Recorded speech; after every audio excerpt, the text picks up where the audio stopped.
প্রিয় দর্শক, আপনাদের সকলকে স্বাগত জানাচ্ছি বৈশাখী টেলিভিশনের নিয়মিত আয়োজন গ্রামীণ ফোন 0 আওয়ারে।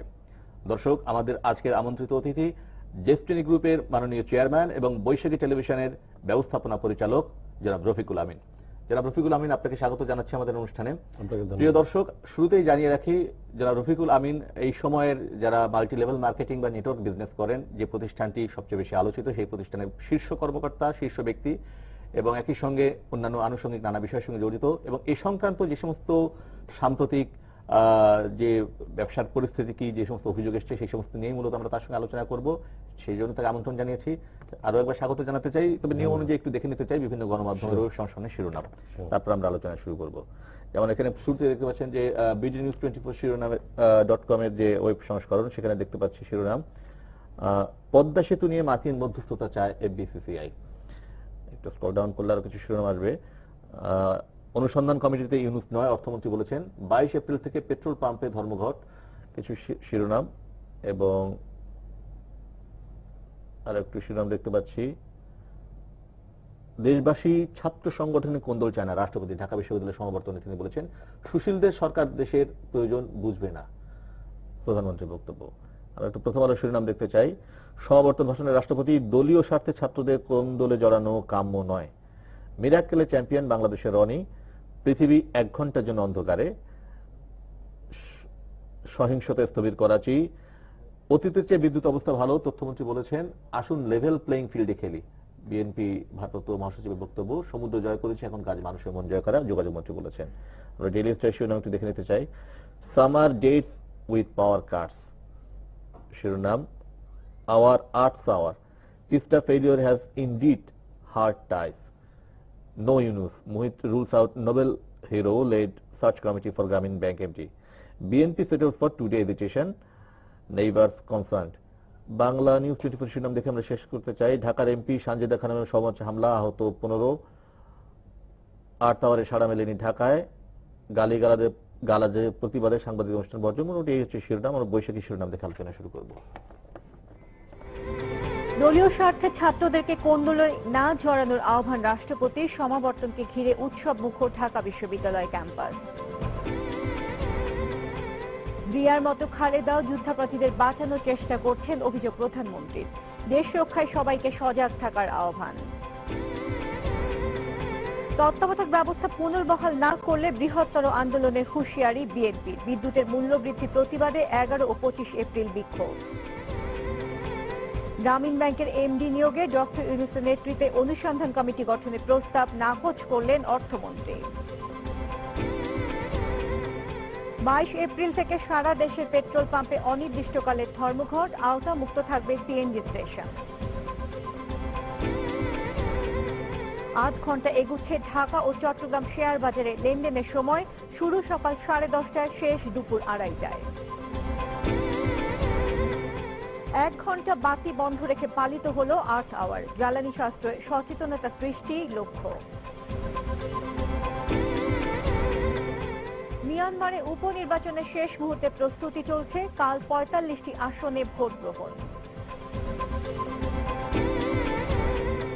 এবং গ্রামীণ ফোন বাংলাদেশ প্রিমিয়ার লিগ ফুটবলে ঢাকা মোহামেডানকে 2-1 গোলে হারালো সকার ক্লাব ফেনী।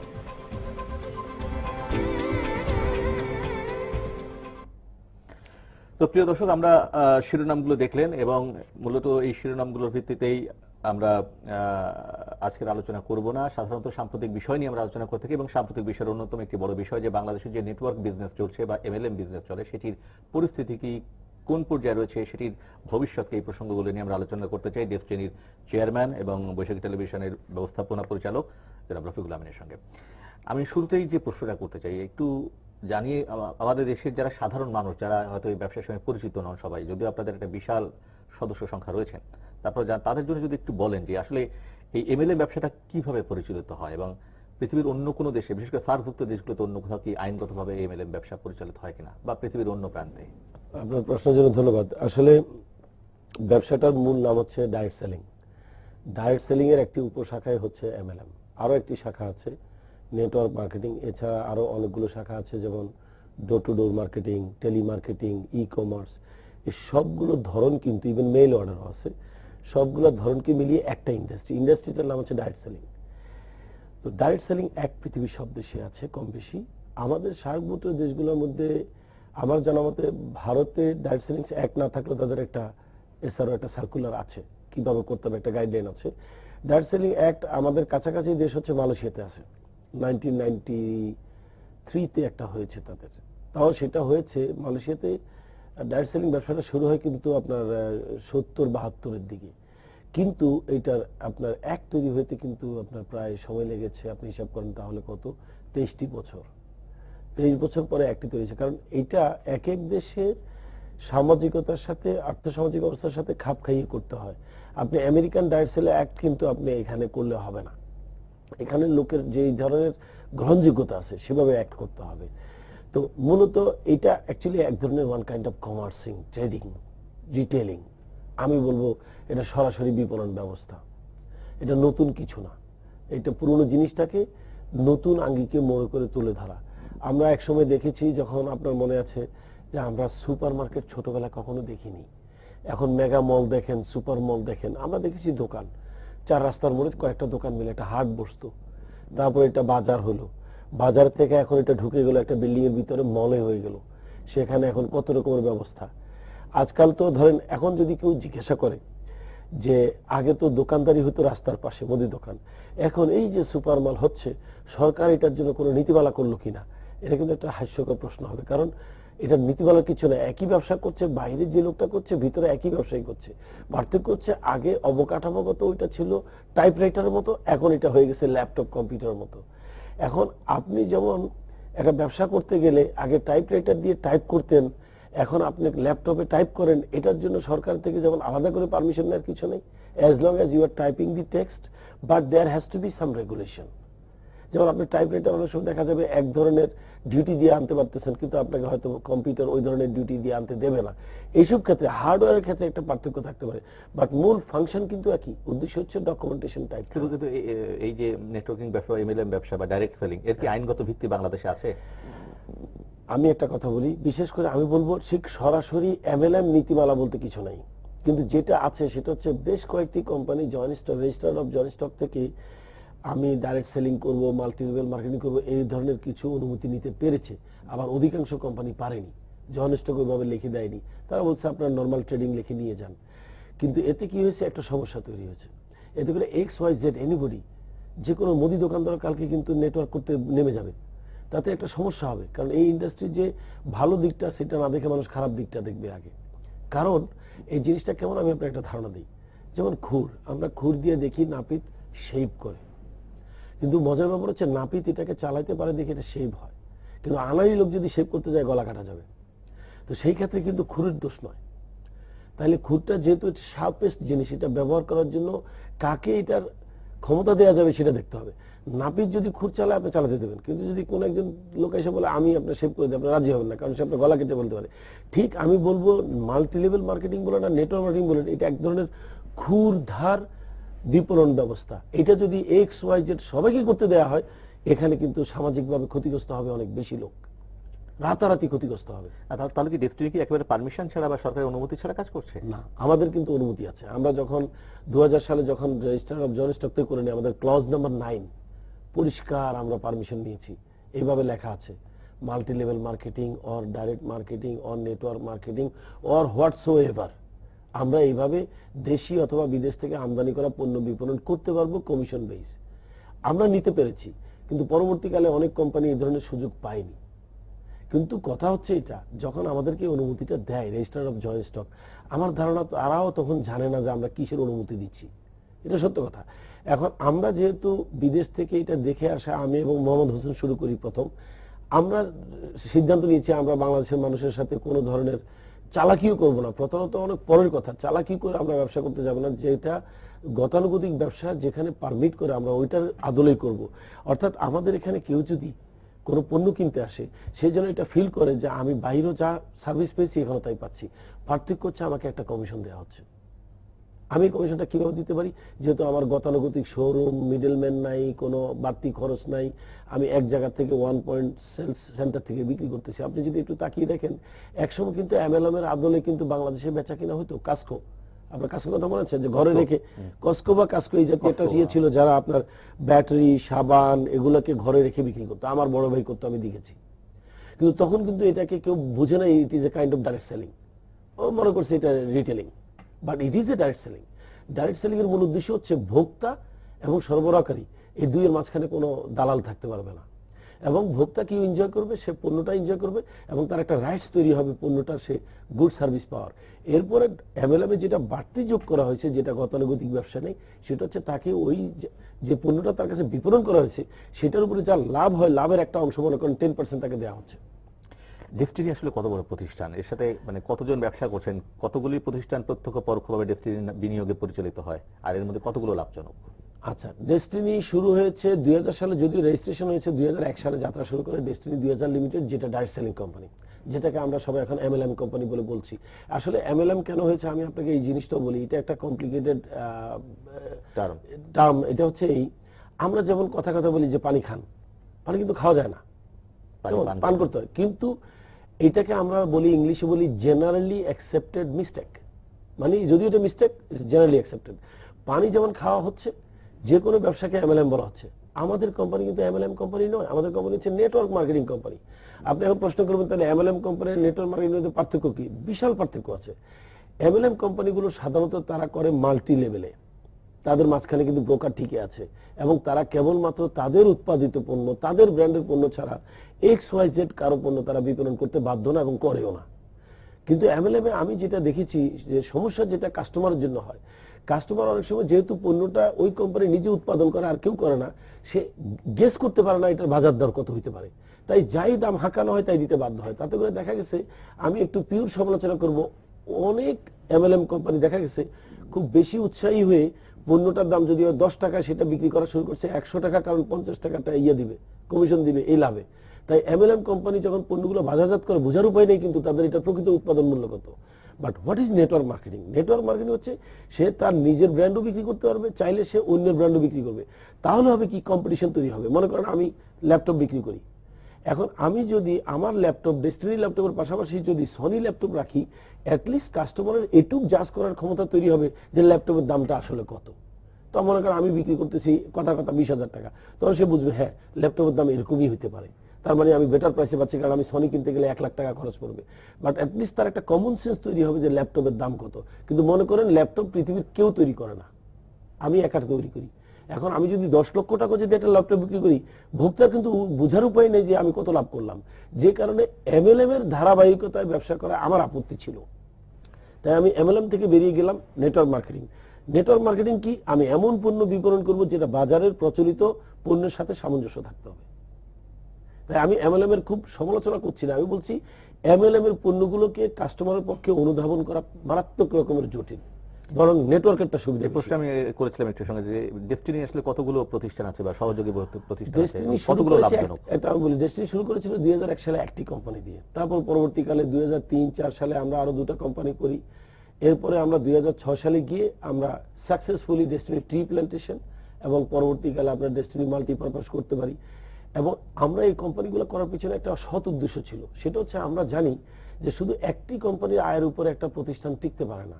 ইংলিশে একটা কথা আছে যে never put your all eggs in one basket, because if you lose the basket you lose the whole eggs, so you split your eggs. Eggs মানে এখানে বুঝতে যাচ্ছে সময়টাকে বা পরিশ্রমটাকে। আমরা চিন্তা করলাম আমরা যদি সমস্ত পরিশ্রম একটা কোম্পানির পিছনে দিই, আর আল্লাহ না করুক কোনো কারণে যদি ফেল করে, এই বিশাল জনগোষ্ঠী কোথায় যাবে? তাই তাদের স্বার্থকে রক্ষা করার জন্য আমরা ধীরে ধীরে ডাইভার্সিফাই করা শুরু করলাম। এখন সেই ডাইভার্সিফিকেশন গুলো হচ্ছে কিন্তু আমাদের একটা সামাজিক দায়বদ্ধতা ছিল। সামাজিক দায়বদ্ধতা কি? আমরা শুধু এমএলএম করবো না, আমরা সিএসআর করব, আমরা সেবামূলক প্রতিষ্ঠান করব, আমরা বনায়ন করব, আমরা পরিবেশ করব, আমরা রাস্তাঘাটের জন্য কাজ করব, আমরা কলেজ করব, আমরা ইউনিভার্সিটি করব, আমরা হাসপাতাল করব, আমরা শপিং মল করব। এই জিনিসগুলো কোনোটাই কিন্তু এমএলএম কে সফল করার জন্য না, আমরা আমাদের সামাজিক দায়বদ্ধতাতে করেছি যে শুধু একটি কোম্পানি করে আমরা একটা হতে চাই না, সেপারেট হতে চাই না, আমরা দেখাতে চাই আমরা অন্য ব্যবসা করছি। সুবিধা হচ্ছে কি, এতগুলো কোম্পানির মধ্যে মনে করেন আমরা এখন এই পর্যন্ত 37টা কোম্পানি করেছি কাগজে পত্রে। কেন বললাম কাগজে পত্রে? 16 থেকে 17টি কোম্পানির জন্ম হয়েছে লেস দ্যান 1 ইয়ার। গত 1 বছরে 16 থেকে 17টি কোম্পানি। কেন করলাম? এই 16 থেকে 17টি কোম্পানির আমরা শুধু কাগজপত্র ঠিক করে রেখেছি, যদি অপরচুনিটি আসে তাহলে আমরা সেখানে বিনিয়োগ বাড়িয়ে আমরা সেটাকেও ড্রাইভ দেব। উদ্দেশ্য হচ্ছে আমরা যদি 30 থেকে 35টা কোম্পানিতে যদি অপারেট করি, আর যদি 20টা কোম্পানি যদি প্রফিটে যায় বা 10টা কোম্পানি প্রফিটে যায়, উই আর ডান। আপনি বুঝবেন, কৃষক যখন সে জমিতে চাষ করে একই ধরনের ফসল সে করে না, বিভিন্ন রকমের করে, তার চিন্তা হলে একটা না একটা আসবেই। এবার যে প্রশ্নটা করতে এই যে কিছু অভিযোগ আছে যে এই যে প্রতিষ্ঠান বিভিন্ন করে তোলা হচ্ছে, সেখানে আসলে কিছু কিছু ব্যক্তিকে আর্থিক সুবিধা দেওয়ার উদ্দেশ্যে মানে কিছু কিছু নাম সর্বস্ব প্রতিষ্ঠান গড়ে তোলা হচ্ছে। না, এটা আসলে ভুল তথ্য। এটাই জন্য আপনাকে একটা জিনিস বুঝতে হবে। আমরা কিন্তু একটা জিনিস বলি আগে, আমাদের যারা পরিবেশক, আমাদের কিন্তু এখানে কোনো গ্রাহক নাই। গ্রাহক বলতে একটা রং টার্ম ইউজ করা হচ্ছে। গ্রাহক কিন্তু হচ্ছে যার বিক্রেতার সাথে কোনো সম্পর্ক নাই, সে হচ্ছে গ্রাহক। আমাদের এখানে কেউ গ্রাহক নয়, আমাদের এখানে সবাই হচ্ছে রেসপেক্টেবল ডিস্ট্রিবিউটর। এরা প্রত্যেকে পরিবেশক এবং প্রত্যেকের স্বার্থ আমার স্বার্থের সাথে জড়িত। We are working in a common interest, right? এখন কি হচ্ছে, আমরা পরিবেশকদেরকে তাদের মানে তাদের ভবিষ্যৎকে নিরাপদ করার জন্য আমরা যখন কোম্পানি করেছি, তখন কিন্তু আমরা কোনো পরিবেশকের থেকে তেমন একটা টাকা নেইনি। আমরা কাকে অফার করেছি? ওই যারা এক্সিস্টিং ডাইরেক্টর আছে তাদেরকে বলেছি, যেহেতু আপনারা ডেস্টিনি 2000 আয় করেছেন, আসেন আরেকবার এখানে বিনিয়োগ করেন। তার মানে আপনি বুঝতেছেন, যে কোনো কোম্পানির বিনিয়োগ কিন্তু এসেছে সরাসরি উদ্যোক্তাদের পকেট থেকে, ব্যবসা থেকে কিন্তু কোনো টাকা দেওয়া যাচ্ছে না, কারণ ব্যবসা তো আপনার রোলিং করতেছে। এখন আমরা যে কোম্পানিগুলো করেছি, আজকে ধরেন আমি যদি ফর এক্সাম্পল আমি যদি মোহাম্মদ হোসেনের কথা বলি, মোহাম্মদ হোসেন মনে করেন এখান থেকে বছরে 3-4 কোটি টাকা আয় করতেছে। এখন আমি চিন্তা করলাম, এই 3-4 কোটি টাকা উনি যদি অন্যদিকে নিয়ে খরচ করে ফেলে, তাহলে আমি ওনার জন্য এফোর্ট দিলাম কেন? চলি আমি ওনাকে আরেকটা কোম্পানিতে ডাইরেক্টর বানাই, তাকে আরেকটা, তাহলে কি হচ্ছে, ইনডাইরেক্টলি আমি কিন্তু তার টাকাগুলোকে আবার রিইনভেস্ট করাই দিলাম। এইটা কিন্তু আমার এই কৌশলটা হচ্ছে এই জন্য যে আমরা এখন লাভ খাবো না, আমরা দীর্ঘমেয়াদী চিন্তা করতেছি। যদি ওই প্রতিষ্ঠানগুলো লাভজনক অবস্থায় যায়, তাহলে কিন্তু পরিবেশকরা লাভবান। কিন্তু এখানে একটা রং কথাবার্তা চলতেছে যে আমরা পরিবেশকের টাকা দিয়ে কোম্পানি করতেছি। এটা কোনোদিন সম্ভব না, কারণ পরিবেশক তো পণ্য কিনে নিয়ে চলে যাচ্ছে, তারপর তো সে আমাকে বাড়তি টাকা দিচ্ছে না। তো সুতরাং সম্পূর্ণ কোম্পানির যারা উদ্যোক্তা, তাদের নিজস্ব পয়সা করা। কিন্তু বাংলাদেশে যেটা হচ্ছে সেটা হচ্ছে যে জিজিএন, ইউনিপেট্রোর মতো অনেকগুলো প্রতিষ্ঠানে আমরা কাহিনী জানি, সবাই জানেন, এবং সেগুলো প্রতারণার অভিযোগ আছে সেগুলোর বিরুদ্ধে, এবং সেইগুলোর সঙ্গে ডেস্টিনির পার্থক্যটা কোথায়? আর এই যে ব্যবসা, এটাকেও অভিযোগ এসছে যে ডেস্টিনি যে ব্যবসা করছে সেটাও একটা প্রতারণার ফাঁদ। আচ্ছা, এটার আপনার কি জবাব? আমি আপনাকে একটা কথা বলি, প্রতারণা কিন্তু একটা বোনাফাইড প্ল্যান। কেউ যদি প্ল্যান করে আমি মানুষকে প্রতারণা করব, সেটা হচ্ছে প্রতারণা। যেমন মনে করেন যে কেউ পরীক্ষা দিতে গিয়ে নকল করছে, এটা কিন্তু প্রতারণা। কিন্তু পরীক্ষা দিতে গিয়ে সে যদি ফেল করে এবং সে যদি লেখাপড়া না করে রেজাল্ট খারাপ হয়, আপনি বলতে পারবেন না শিক্ষা প্রতিষ্ঠান তার সাথে প্রতারণা করেছে, বেতন নিয়েছে, তাকে কিছুই শিখায়নি। ওটা কিন্তু fail and fraud two different term. কিন্তু যেমন মনে করেন, আমি আপনাকে এই প্রসঙ্গে একটা এক্সাম্পল দিই। শিক্ষা প্রতিষ্ঠানে প্রতি বছর বেশ কিছু শিক্ষা প্রতিষ্ঠান ভালো ভালো রেজাল্ট করছে, 100 ভাগ। বহু শিক্ষা প্রতিষ্ঠান আছে যেখানে ছাত্রদের অধিকাংশ ফেল করে। আপনি কি শব্দটা ফেল বলবেন না ফ্রড বলবেন? ফেল বলবেন।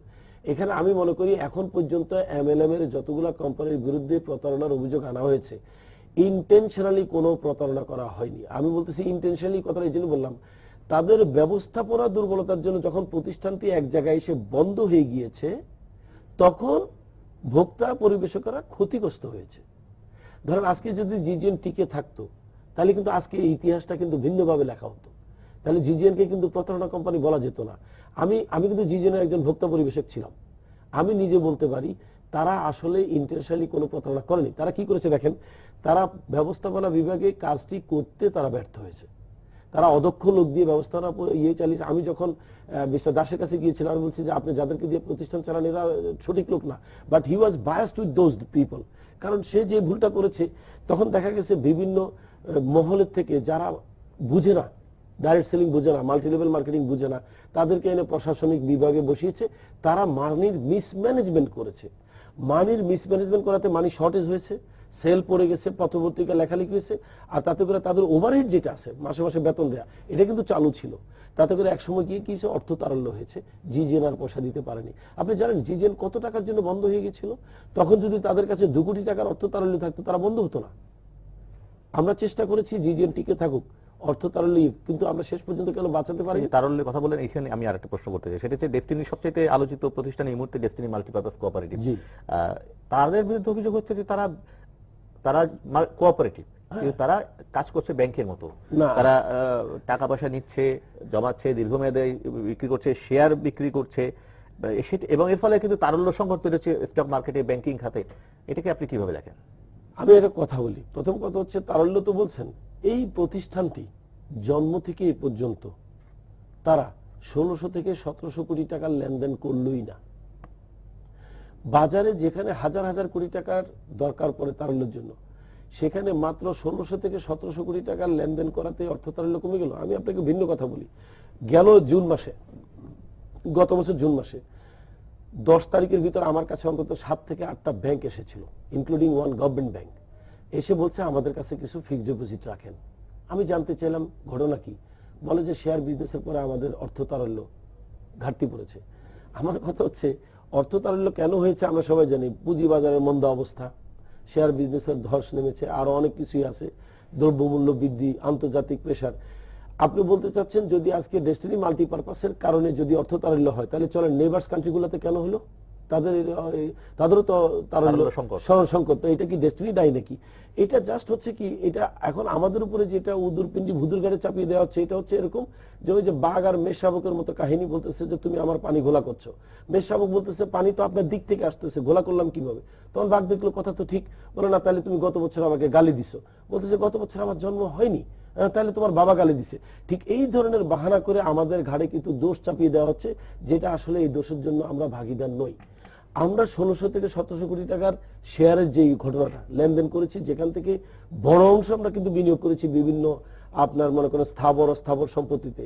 বর্তমানে আপনি পত্রিকাতে দেখেছেন যে আমাদের যে বাংলাদেশ ব্যাংক যে একটা রিপোর্ট করেছিল, আমরা কিন্তু কোনো রিপোর্ট পাইনি, যদিও সেই রিপোর্টে আমরা পড়েছি পত্রিকাতে। আমি এই প্রশ্নটাই করতাম যে আপনি যে বক্তব্য দিচ্ছেন, কিন্তু বাংলাদেশ ব্যাংক তো বলছে যে আপনারা বাংলাদেশ ব্যাংকের অনুমতি ছাড়াই ব্যাংকিং পদ্ধতি, আমরা কোনো ব্যাংকিং করছি না, এটা হলো সবচেয়ে বড় কথা, কারণ আমাদের ব্যাংকিং করার কোনো রাইট নেই। আপনি শেয়ার বিক্রি করছেন না? আমরা শেয়ার নয়, সমবায়ের আইনের আওতায় সভ্যদের কাছে শেয়ার বিক্রি করার অধিকার সরকারই দিয়েছে। তো আমরা আমাদের সমবায় আইনের আমরা যেমন আমি কিনেছি, আরেকজন যে গোফরান কিনেছে, হোসেন সাহেব কিনেছে, মানে আমরা যারা সভ্য মেম্বার তাদের মধ্যে শেয়ার বিক্রি করার অধিকার আমাদেরকে সরকারই দিয়েছে। বাট যেটা বলা হচ্ছে ভুল ব্যাখ্যা দিয়ে যে ব্যাংকিং করতেছি, অসম্ভব। আমাদের মধ্যে লেনদেন দীর্ঘমেয়াদে টাকা রাখছেন মানুষের কাছে, 5 বছর 7 বছর মেয়াদে মানুষের কাছে ডাবল করে দেওয়া, মানুষের কাছে থেকে নয়, কার কাছ থেকে? সেটা হচ্ছে আমাদের এখানে কিন্তু লাইসেন্সটা এইভাবে দেয়া আছে যে এই প্রতিষ্ঠানে শেয়ার কেনার বা অর্থ লেনদেন করার অধিকার একমাত্র ডেস্টিনির সাথে সম্পৃক্ত ইহার ক্রেতা পরিবেশক ভোক্তা ছাড়া কারো নাই। যে লোকটাকে আপনি মানুষ বলতেছেন, আপনি কিন্তু তার ব্যাক ফ্ল্যাশটা জানেন না, সে কিন্তু আমাদের ডিস্ট্রিবিউটর। আমাদের টোটাল ডিস্ট্রিবিউটর সংখ্যা কত দেখেন, 45 লাখ, আর আমাদের কোঅপারেটিভের মেম্বার সংখ্যা 6.5 লাখ। তাহলে আপনি টেকনিক্যালি দেখেন 45 লাখ লোকের থেকে মাত্র 6.5 লাখ লোক এসে কোঅপারেটিভের শেয়ার কিনেছে, তাহলে বাইরের মানুষ কোথেকে আসলো? আমাদের সদস্য সংখ্যাই তো, আমি তো আরেকটা ভুল ব্যাখ্যা করলাম, যেটা বাংলাদেশ ব্যাংকের আরো একটা ব্যাখ্যা আছে যে আমরা 38 লাখ লোকের থেকে আমানত নিয়েছি, আমাদের মেম্বারই হলো 6.5 লাখ। আমার কথা হচ্ছে এই যে আমাদেরকে একটা যে অভিযোগ চাপিয়ে দেওয়া হচ্ছে, এটা তো ভুল, এটা তো ঠিক না। বাংলাদেশ ব্যাংকের রিপোর্ট ঠিক নয়, অসম্ভব। বাংলাদেশ ব্যাংকের সঙ্গে আপনার কথা হয়েছে? আমার সাথে কথা হয়নি, আমি তাদের রিপোর্টটা যেটা পত্রিকা পড়েছি ওইটার প্রেক্ষাপটে বলছি। রিপোর্ট কি আপনি পাননি? না, আমরা কোনো রিপোর্ট আমাদেরকে দেওয়া হয়নি অফিসিয়ালি, আমরা যা দেখেছি পত্রিকাতে দেখেছি। পত্রিকা যখন দেখলাম যে একদম হুবহু কত, বাংলাদেশ ব্যাংকের কোনো পরিদর্শক দল আপনাদের কাছে আসেনি? আমাদের কাছে এসেছিল, আমাদের কাছে এসেছিল আজ থেকে বেশ কিছুদিন আগে, কতদিন হবে আপনার, অ্যারাউন্ড 6 তারিখে এসেছিল। 6 তারিখে 2 জন ভদ্রলোক এসেছিলেন, যাদের চিঠিতে লেখা ছিল বিশেষ পরিদর্শন। কি বিষয়? তারা আসছেন বৈদেশিক মুদ্রা পরিদর্শন ও ভিজিলেন্স বিভাগ থেকে, মানে আমাদের এখানে কোনো মানি লন্ডারিং হচ্ছে কিনা ওনারা আসছেন এটা দেখতে। দেখতে আসার পরে আমরা বলছি আমরা তো কোনো ফরেন কারেন্সি ট্রেডিং করি না। তখন তারা বললেন তাহলে আমাদেরকে হেল্প করেন, আমরা কিছু জিনিস আপনাদের থেকে জানতে চাই। তখন তারা একটা সাদা কাগজে, এই দেখেন এটা কত নন প্রফেশনাল অ্যাপ্রোচ। তাদের কিন্তু আসা উচিত ছিল বাংলাদেশ ব্যাংকের একটা কভার লেটারে, তা না করে তারা কি করেছে, ওখানে আমাদের অফিসে বসে 45 মিনিট ছিল তারা, সবকিছু মিলে আমাদের কিন্তু দেখেন প্রত্যেকটা অফিসের ভিতরে কিন্তু সিসি ক্যামেরা থাকে। আপনারা যদি দেখতে চান আপনাদেরকে রেকর্ড দেখাইতে পারবো যে ভদ্রলোকেরা সিঁড়ি দিয়ে উঠে আসে কতক্ষণ বসেছিলেন, হার্ডলি 45 মিনিটস। এই 45 মিনিটসে এত বড় প্রতিষ্ঠানের তদন্ত করা যায় না। কি করলেন ওনারা? এসে বললেন 15টা কথা লেখা আছে এখানে, আমাদেরকে এই 15টা জিনিস আপনারা দিন, হাতে লেখা। কেন ওনারা কি এটা করতে পারতেন না যে ঠিক আছে আমরা এখন চলে যাচ্ছি, আমরা একটা টাইপ করে আপনাদের কাছে কি চাচ্ছি নিয়ে আসতেছি? ওনারা আসলেন মানি লন্ডারিং করছি কিনা, পরে যখন দেখলেন যে না এখানে মানি লন্ডারিং এর কিছু নাই, তখন বললেন এক কাজ করেন প্রতিষ্ঠানের গঠনতন্ত্র, প্রতিষ্ঠানের সনদের কপি ইত্যাদি বলে 14-15টা জিনিস চাইলেন, সময় 45 মিনিট। চাওয়ার পরে আমরা কিছুদিন পরে এটা সরবরাহ করি, যেগুলো যেগুলো আমাদের কাছে কমপ্লিয়েন্স আছে দেয়া হয়েছে। দেওয়ার পরে নিয়ম হচ্ছে তারা আমাদের কাছে একটা রিপোর্ট পাঠাবে যে আপনাদের কাছে এই চাওয়া হয়েছে, এই দিতে পারেন নাই বা এই দিচ্ছেন, আপনাদের এই জিনিসগুলো আমাদের কাছে ক্লিয়ার না, আপনারা এটা জবাব দেন। তাহলে আমরা আবার যাব, ওনারা আবার আসবে না। এটি হচ্ছে ইনভেস্টিগেশনের নিয়ম। কিন্তু আমি দেখতেছি একতরফা শুধু একদিন এটাকে লেখে এখানে লেখছেন, কিন্তু বাংলাদেশ ব্যাংক বৈদেশিক মুদ্রা পরিদর্শন ও ভিজিলেন্স বিভাগের 6/2/2012 তারিখের ইস্যুকৃত নির্দেশিকা নং 42-এর আওতায় পরিদর্শন দলকে নিম্ন বর্ণিত ডকুমেন্ট সরবরাহ করার জন্য অনুরোধ করা যাচ্ছে। আমরা এগুলো সরবরাহ করেছি যা যা আছে। করার পরে এরপর তো আমাদেরকে বলবে যে এই জিনিসটা মিসিং আছে, এটা দেন, বা আমাদের একটা সন্দেহ তৈরি হয়েছে, আপনারা এগুলো করছেন কেন। আর সবচেয়ে মজার ব্যাপার হচ্ছে আমি এই প্রত্যেকটা কাগজ সরবরাহ করেছে। হ্যাঁ করেছি। আমি এই প্রতিষ্ঠানের চেয়ারম্যান, আমি জানি না ওনারা কখন আসলেন, ওনারা কখনোই আমার সাথে যোগাযোগ করার চেষ্টা করেন না। আমার ব্রাঞ্চে যাকে পেয়েছে তার কাছে গিয়ে এটা দিয়েছে জনাব আকবর হোসেন সুমন, যিনি কোষাধ্যক্ষ। ভাগ্য ভালো যে উনি যথাসময়ে এটাকে সাপ্লাই দিতে পেরেছেন। সাপ্লাই দেওয়ার পরে কাজটা কি ছিল, চেয়ারম্যানের কাছে এসে বলা যে আপনার প্রতিষ্ঠানের বিরুদ্ধে আমাদের কিছু অবজারভেশন আছে, এই জিনিসগুলো আমরা স্যাটিসফাই না, আমাদেরকে স্যাটিসফাই করেন। তখন যদি আমি স্যাটিসফাই করতে না পারতাম তাহলে আপনি একটা রিপোর্ট তৈরি করতেন। কিন্তু আমরা কিছুই জানি না। আমরা জানলাম কার থেকে? পত্র পত্রিকার থেকে জানলাম যে আমাদের ব্যাপারে একটা ইনভেস্টিগেশন হয়েছে, হাজার হাজার কোটি টাকা আমরা লন্ডারিং করেছি, হাজার হাজার কোটি টাকা। হ্যাঁ, সেই অভিযোগ কিন্তু আছে এবং পত্র পত্রিকা আছে, আমার কাছে বেশ কিছু পত্র পত্রিকা আছে, সেখানে ক্লিয়ার করে। এবং আমি স্পেসিফিক কতগুলো অভিযোগ করতে চাই। একটা যেমন ধরেন আপনাদের দুজন শীর্ষস্থানীয় পরিচালক যারা করছেন, আপেল চাষের জন্য অস্ট্রেলিয়াতে 500 কোটি টাকা পাচার করেছেন, আপনার লন্ডনে বাড়ি আছে, এই অভিযোগগুলো আছে। এগুলো আমি একটা কথা বলবো আজকে, আমি একদম এখন তো আমার মনে হচ্ছে সবাই দেখছে, প্রচুর দর্শক দেখছে, তাদের সামনে আমি বলতেছি, যদি অস্ট্রেলিয়া কেন পৃথিবীর কোথাও 500 কোটি নয়, 5 কোটি টাকারও যদি কোনো বাগান নয়, যদি জমি দেখাইতে পারে, বাংলাদেশ সরকার এটা দখল করে নেবে, আমরা সেই অধিকার দিয়ে দিলাম। এক, লন্ডনে যে বাড়িটার কথা বলা হয়েছে, যারা রিপোর্ট করেছে তাদেরকে বলেন বাড়ির মালিকানা তাদেরকে দিয়ে দেওয়া হলো অফিসিয়ালি। এখন এগুলো বাকওয়াস কথাবার্তা। আপনি বিদেশে যান না? বিদেশে এমএলএ আমরা চাই গেলে, আমি হোটেলে থাকি, এখন কথা আছে না, সেখানে কি এই ব্যবসা নিয়ে কাজ করেন না? আমি এটা কথা বলি, আমরা এটা করবো, প্ল্যান করেছি, আমাদের টেকনোলজি আমরা বিক্রি করবো। যেহেতু আমরা গত 11 বছরে, কারণ বিদেশে আমি রিসেন্টলি বলি, ইস্তাম্বুলে আমরা একটা কনফারেন্সে জয়েন করেছি, সেখানে ওয়ার্ল্ডের যে নাম করা এমএলএম কোম্পানি তাদের সাথে আমার দেখা হয়েছে। তখন তারা বললো যে হোয়াট ইজ ডেস্টিনি, তোমরা কত বছর বয়স তোমাদের? বললাম 11 বছর। বলে 11 বছরে তোমরা এখানে চলে আসছো, বাংলাদেশ এমএলএম বুঝে? আমি বললাম হ্যাঁ বুঝে, কিন্তু সমস্যা হচ্ছে।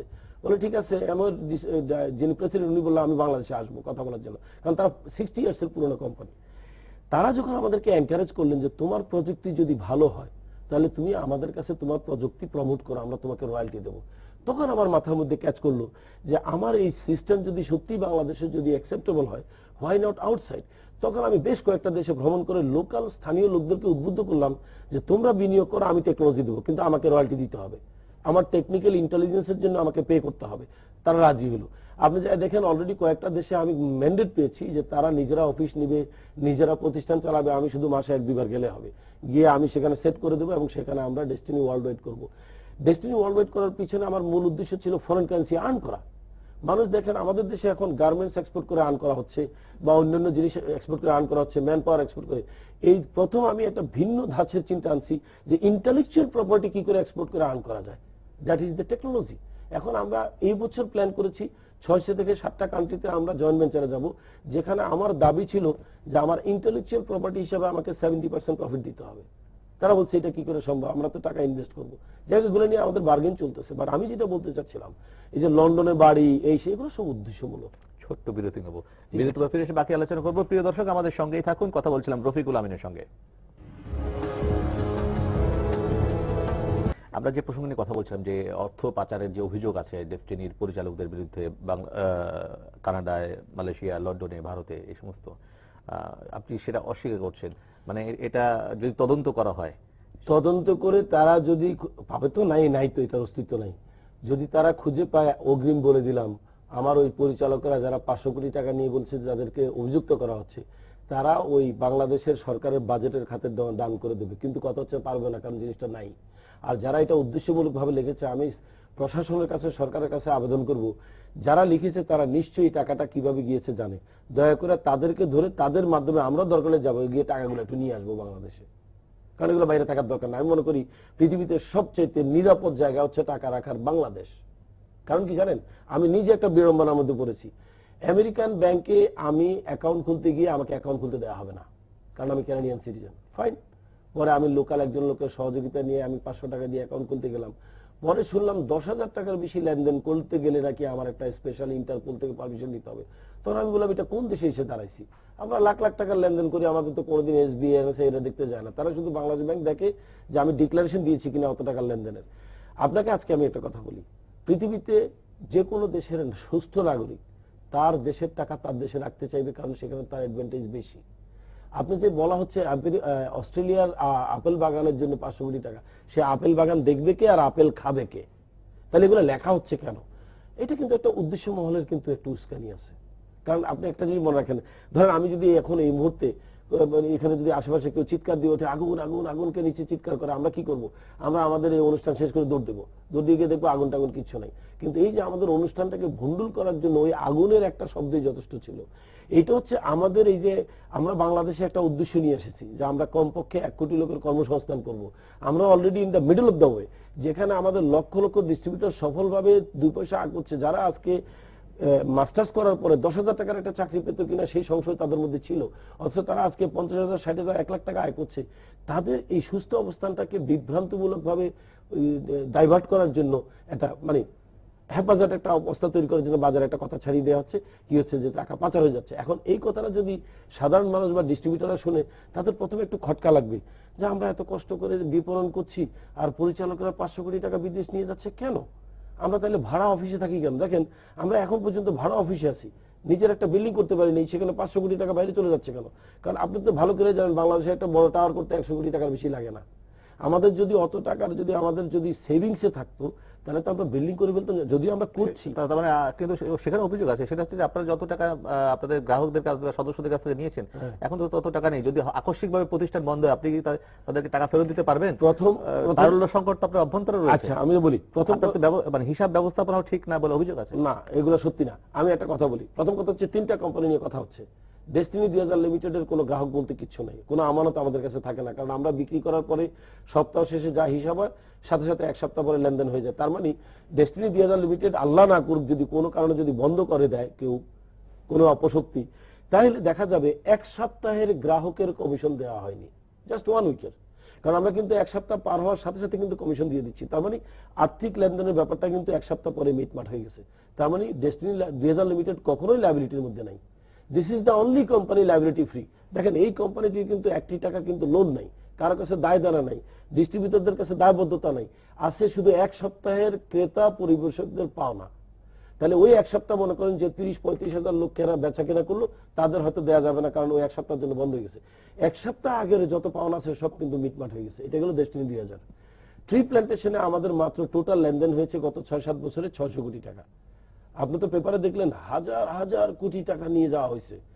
এটা হচ্ছে অনেকটা আমার কাছে কেমন জানি মনে হয়েছে যে লাখ লাখ শূন্য মরছে কাতার কাতার, গুনে দেখে মাত্র কয়েক হাজার, কিন্তু বলার সময় বলা হচ্ছে লাখ লাখ। এটা কেন জানেন? এটা আমাদের একটা অতি উৎসাহী ব্যাখ্যা যে মাছ একটা ছোট ছুটে গেলে এত বড় মাছ ছুটে গেছে। ডেস্টিনি ট্রি প্ল্যান্টেশন 600 থেকে 700 কোটি টাকার রেভিনিউ করেছে গত কয়েক বছরে, আর টোটাল লেনদেন করেছে হয়তো আর একটু বেশি, দেখতে হবে, টোটালটা আমার জানা নেই। এখন আমরা কি করেছি? আমরা কিন্তু কারো থেকে টাকা এই জন্য নেই বলেছি যে আমরা জমি কিনবো, নো। তাদের সাথে আমাদের কমিটমেন্ট ছিল আমরা পরিবেশ গড়ব, তার মাধ্যমে আপনার কন্ট্রিবিউশন থেকে এই গাছ বড় হলে আপনাকে কিছু দেবো, আমরা কিছু রাখবো। এটা কিন্তু যৌথ কিন্তু একটা, কারণ ডেস্টিনি ট্রি প্ল্যান্টেশন যদি ফেল করে, আল্লাহ না করুক কোনো কারণে, গ্রাহক যতটুকু বলতেছেন, যাদেরকে আপনি গ্রাহক বলতেছেন, তারা যতটুকু ক্ষতিগ্রস্ত না হবে তার চেয়ে বেশি ক্ষতিগ্রস্ত হবে প্রতিষ্ঠান, কারণ প্রতিষ্ঠান কিন্তু লাভের জন্য করেছে। কিন্তু এটা লাভ হওয়ার কোনো সুযোগ নেই, কারণ এটা দীর্ঘমেয়াদী, এটা চলতেছে। আমরা টোটাল টার্গেট করেছি 7 কোটি গাছ লাগাবো, সেখানে 1 থেকে 1.5 কোটি গাছ আমরা লাগিয়েছি। এই যে দেখবেন যারা 2006 সালে বিনিয়োগ করেছিল গোল্ড প্যাকেজ নিয়ে, তারা কিন্তু এখন টাকা পাওয়া শুরু করবে এপ্রিল থেকে। আগামীকাল মানে এপ্রিল 24-25 তারিখ থেকে টাকা পয়সা দেওয়া শুরু হবে তাদের, কত 70 থেকে 80 হাজার গ্রাহকের। তখন তো আপনি দেখবেন যে আমরা কাজটা স্বচ্ছভাবে করছি কিনা, যারা 2006 সালে বিনিয়োগ করেছিল। টোটাল আমরা এই পর্যন্ত প্যাকেজে হয়তো বিক্রি করেছি 10 থেকে 11 লক্ষ দ্যাটস ইট। সবাই তো আর গাছ কিনে নেই, কিন্তু একই লোকের বারবার কিন্তু দেখানো হচ্ছে, বারবার দেখানো হচ্ছে। এখন যে প্যানিক সৃষ্টি করার জন্য যে প্রচারগুলো করা হচ্ছে, এটার একটাই কারণ, যাতে আমাদের সেলগুলো আর আগে না বাড়তে পারে, মানুষ যেন ভয় পায়, বলে বাবা আমরা তো আবার যুবকের মতো একটা বিপদের মধ্যে পড়তে যাচ্ছি, এবার চলে আসি। ওই যে আপনার আগুন লাগার মতো। আমি শুধু দর্শক যারা আমাদের ক্রেতা পরিবেশক তাদের উদ্দেশ্যে একটা জিনিসই বলবো, যে আপনারা গত 11টি বছরে আমার কাজকর্ম দেখেছেন, যদি অতটুকু বিশ্বাস আপনাদের থাকে, আপনারা লাইনে চুপ করে দাঁড়িয়ে থাকেন, আপনাদের একটি লোকের প্রতারণা হওয়ার সুযোগ আমি রাখি নেই, আমি রাখি নেই। কিন্তু বাংলাদেশ ব্যাংকের প্রতিবেদনে তো বলা হয়েছে আপনি চলে যেতে পারেন, ডেস্টিনি বন্ধ হয়ে যেতে পারে, উধাও হয়ে যেতে পারে। আচ্ছা, আমি যদি চলে যাই, মারাও যেতে পারি, চলে যাওয়া না, প্র্যাকটিক্যাল হচ্ছে আমি মারা যেতে পারি যে কোনো সময়, মানুষ যে কোনো সময় মারা যাচ্ছে, কিন্তু আমি এমন কোন সিস্টেম ডেভেলপ করি না যে আমি মারা গেলাম প্রতিষ্ঠান বন্ধ, impossible. Because we have develop such a wonderful system, যেখানে এক রফিকুল আমিন না থাকলেও হাজারো রফিকুল আমিন তৈরি করা আছে, যারা এটাকে চালায় নিতে পারে। এই প্রশ্ন আমি পরে করবো, তার আগে একটা প্রশ্ন করতে চাই। আপনি বলছেন যে আপনার ভাড়া বাসায় থাকেন, ভাড়া অফিসে চলেন, হ্যাঁ, কিন্তু এই সদস্যদের টাকায় যে জমি কেনা হয় সমবায়ের নামে, সেটা অনেক পরিচালকদের ব্যক্তিগত নামে কেনা হয় না, এটা সত্যি না। এখানে কিছু পরিচালক এই সদস্যদের কষ্টার্জিত টাকা প্রচন্ড ধনী হয়ে উঠেছে, না, সেই অভিযোগ আছে। এটা আপনারা আর&ডির নামে বা গবেষণার নামে, কমিশনের নামে প্রচুর টাকা লোকজনকে নিয়ে নিচ্ছেন, সরিয়ে নিচ্ছেন। আচ্ছা, আমি আগের কথাটা বলি। প্রথম কথা হচ্ছে, আমাদের যারা পরিচালক, তারা শুধু পরিচালক না, তারা আবার ডিস্ট্রিবিউটর, পরিবেশক। তারা পরিবেশক হিসেবে, আপনি দেখেন আজকে হাজার হাজার পরিবেশক যখন লাখ লাখ টাকা আয় করতেছে, এনারাও করতেছে, এনাদের ইনকাম কিন্তু শুধু ডিভিডেন্ড আর স্যালারি নয়, তারা কিন্তু প্রত্যেকে আমার পরিবেশক। যেমন আমাদের যারা পরিচালক আছে, এরা প্রত্যেকে কেউ ডায়মন্ড, কেউ ক্রাউন। হোসেন সাহেব নিজে তো ক্রাউন অ্যাম্বাসেডর হয়ে বসে আছে, তাই না? তারপর যেমন আপনার এই যে স্বপন ক্রাউন হয়ে বসে আছে, গোফ্রেন ডায়মন্ড, আমরা কিন্তু অলরেডি পরিবেশক। কারণ আমরা জানি, আমরা যদি স্যালারির উপরে নির্ভরশীল হয়ে আমরা ভাত খেতে পারবো না, কারণ এটা সামান্য স্যালারি। আমরাও পরিবেশক হয়ে বসে আছি, আমরাও কমিশন পাই, আমাদের ফ্যামিলি, আমার ওয়াইফ পরিবেশক, সবাই আমরা পরিবেশক। এখন কথা হচ্ছে, এখানে কিন্তু কোনো গ্রাহকের টাকা দিয়ে কিন্তু জমি করার কোনো সুযোগ নেই, কারণ গ্রাহককে কিন্তু আমরা বিদায় করতে হচ্ছে 1 সপ্তাহের মধ্যে। ঘটনাটা হচ্ছে, আমরা যাদের থেকে দীর্ঘমেয়াদী, যারা বলতে আমিও আছি, আমরা যারা এই ফ্যামিলির মধ্যে মেম্বার আছি, তারা যারা দীর্ঘমেয়াদে টাকা খাটাইছি, যেমন আমরা, আমাদের একটা প্যাকেজ আছে ডিএবিসি প্যাকেজ। এই প্যাকেজটা হচ্ছে, আমরা বলছি যে ঠিক আছে, আপনি 6 বছরের জন্য কোঅপারেটিভের মাধ্যমে এই 1000 টাকা আপনি এখানে খাটান, বা 10,000 টাকা খাটান, বা 20,000 টাকা খাটান। যদি আপনি 10,000 টাকা খাটান, তাহলে আপনাকে 6 বছর পরে আমরা কত দেবো? 2.5 গুণ দেবো। আপনি একটু খেয়াল করে দেখেন, এখানে রিপোর্টের মধ্যে আমি খেয়াল করেছি, লিখছি অতি উচ্চ হারে সুদ দেওয়ার প্রতিশ্রুতি। 16%। হিসাবে কত? 16%। আপনি বলে দিচ্ছেন 16% কি খুব বেশি উচ্চ হারে হচ্ছে? আমি তো দেখলাম 18% ইন্টারেস্টে ক্রেডিট কার্ড দেওয়া হচ্ছে ব্যাংক থেকে। তার মানে আমাদের ইন্টারেস্ট নট এক্সিডিং 16%, কিন্তু বলা হচ্ছে অতি উচ্চ হারে। এটা কেন বলা হচ্ছে জানেন? আমি এই প্রসঙ্গে একটা ছোট্ট গল্প বলি। সতীনের ছেলে সম্পর্কে বলতেছে, তার ছেলেটা সকালে একবার, দুপুরে একবার, বিকালে একবার খায়, আর আমারটা সেই সকালে, সেই দুপুরে, আর সেই বিকালে খায়। তিনটা কিন্তু কথা কিন্তু একই কথা বলছে, একজনের বেলায় খুব তাড়াতাড়ি বলতেছে, আরেকজনের বেলায় লম্বা করে বলতেছে। এই যে বলা হচ্ছে অতি উচ্চ হারে সুদ, কিন্তু কত? 16%। আমি বুঝলাম না, আমরা যদি অতি উচ্চ হারে সুদ নিতাম, তাহলে গত জুন মাসে যে 9টা ব্যাংকে আমরা ফান্ড দিয়েছি 14.5%, তাহলে আমরা কি করে এটা টিকে থাকলাম? যদি গ্রাহকের টাকা 16% নিয়ে যদি 14.5% দিই, তাহলে তো আমরা এমনি লোকসান করছি। ফালতু কথা। বড় আরো সুন্দর খবর বলি আমি, আমাদের অনেক ক্রেতা পরিবেশক জানে, ডেস্টিনি মাল্টিপারপাস প্রথম উদ্যোগ নিচ্ছে যে বাংলাদেশের রেকর্ড সৃষ্টি করে 9% ইন্টারেস্টে টাকা দেবে। ডিজিটাল প্ল্যান এটা আমাদের, এবং এটা হলো সিঙ্গেল ডিজিট, যেটা বাংলাদেশ ব্যাংকের মাননীয় গভর্নর সাহেবের স্বপ্ন ছিল যে আমরা কিভাবে সিঙ্গেল ডিজিটে একসময় আসতে পারি। আমরা সব প্রথমে তার ব্রেক থ্রু দিয়ে যাবো। আমরা জুলাই মাসে প্ল্যান করেছি, সমবায় অধিদপ্তর আমরা প্রস্তাবটা জমা দেব যে আমাদের জন্য কোনো অবস্থাতেই গ্রাহকের 9% বেশি চার্জ করার দরকার নেই। আমরা 9% ইন্টারেস্ট পেয়ে প্রতিষ্ঠান চালাতে পারবো। সম্ভব।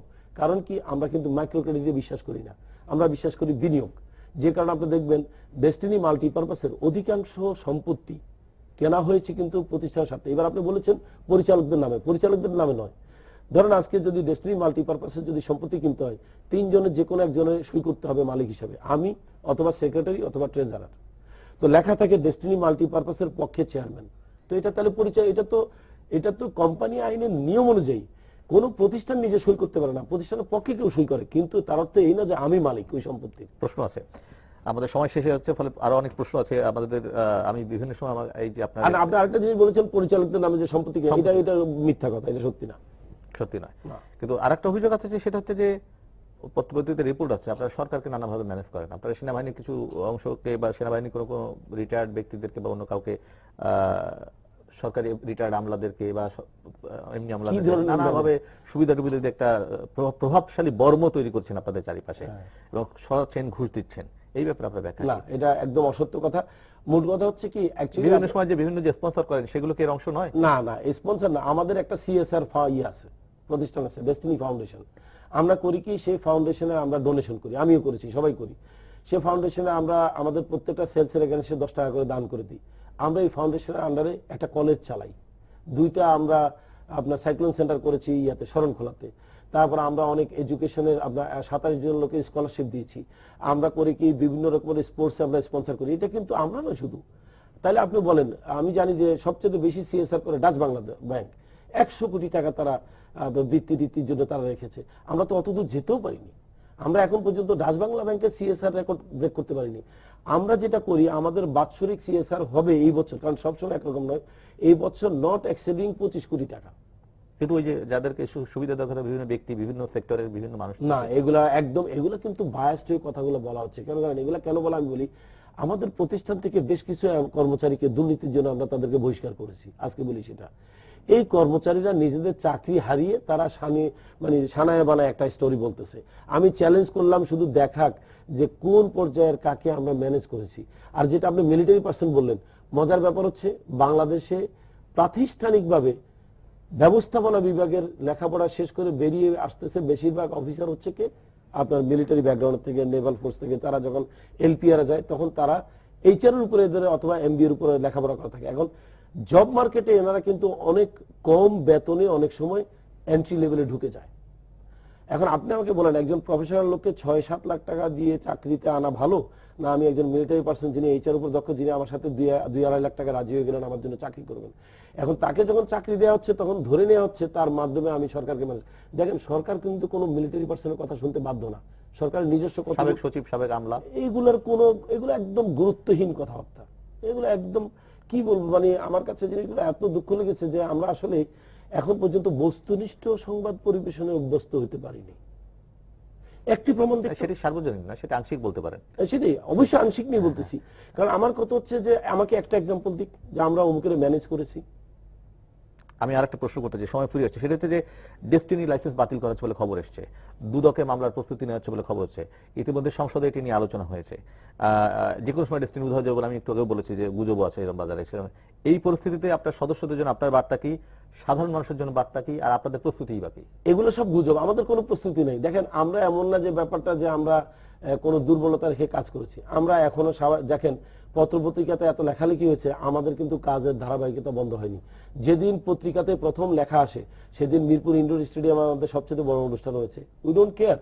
এখনো আগামীতে যদি আরো 100 দিনে যদি পত্রিকা লেখা, আমরা কিচ্ছু বলবো না।